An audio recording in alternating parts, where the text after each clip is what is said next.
And you also received a public leadership certificate at Harvard Kennedy School. Tell us about the thought process of wanting to get that certificate and then what you learned from it. That is something that I would highly recommend. I got a lot from that leadership certificate.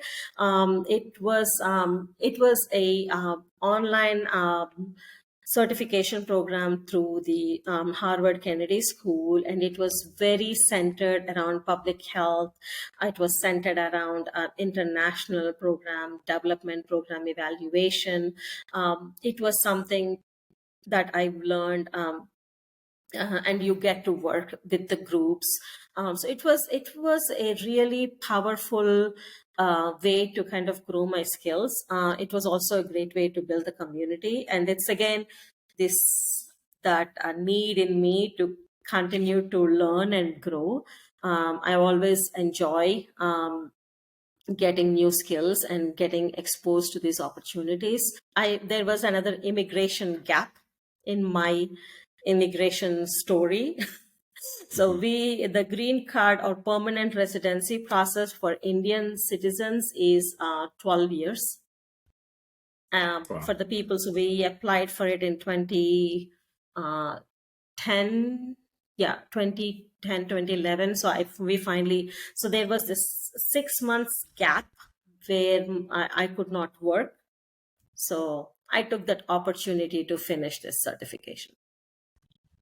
Okay, that's awesome, and I'm glad that you were able to use it to really to develop, I guess, greater public leadership skills while you were waiting for that. And I can only imagine the challenges that come with being an immigrant and like wanting to work in the U.S. and continue to work in the U.S. and just having to navigate with the system. And I can only imagine that the system has gotten even more challenging for people to navigate it nowadays. it was kind of crazy because I had to reject opportunities. I could not take work. Like I had to say no to Mm. work. I had to stop working. So it's a bummer. Those who know having your own business is always saying yes, always getting the projects, because the moment you say no, like they will not be considering you for the next job. So it was a bit of a backward step, but it all worked out. So but you always have to figure out how to make the best use of that gaps.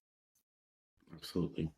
And you had a role before we get into your consultancy work as a community engagement manager at ProKids. How do you come across that and what you do in it? Oh, that was another part-time position that I did as I was building my business. So it was something parallel that I was doing while having business. It was ProKids is another organization that is like really something I care about. The organization is the voice of kids that are in foster care. So the Pro Kids trains, recruits, trains, and supports CASAs. CASAs are court-appointed special advocate for kids in the foster care system. So my role in the community engagement position was like 90% of the kids in the foster care system were BIPOC, and 90% of the CASAs were white. So so they hired me because of the work, my space, my expertise in the racial disparity space. The Impact 100 is something that I was part of. I was a volunteer for several years, and then so the organization is that it's basically women are coming together, and they're giving bigger amounts. So rather than me giving $1,000 donation to one organization, 100 of us would come together and give $100,000 to that organization. That way, that organization could make an impact, like would have a powerful impact in the community. And so we were as part of Impact 100, what we again, another thing that I noticed during Impact 100 was about the lack of diversity in the organization, and that was something that I mentioned during my conversations with the leadership. And again, there was a new position on the board, DEI chair. I was the first DEI chair for Impact 100 and developed the strategic plan for the organization around the DEI. my work in that space is what kind of led to this position at ProKids.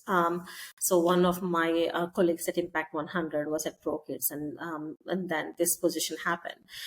So my role was again to how do you create more diverse CASAs? Like where are, like, it's not that there is not BIPOC people that are not interested in philanthropy. It's just that we are not in the same circles as them.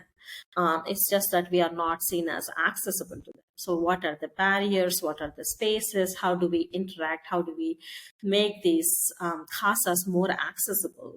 Like having CASAs with lived experience would mean so much more to those kids, to see people like them be represented in the spaces. Right. Speaking to that, the fact of like representation and just how meaningful that could be for, especially for younger children and kids. And thank you for highlighting the work that you did with Impact 100 Cincinnati. That's awesome that there is this organization that like collectively comes together to support organizations, and knowing that impact together is a lot bigger than what we could potentially do as an individual, which is awesome.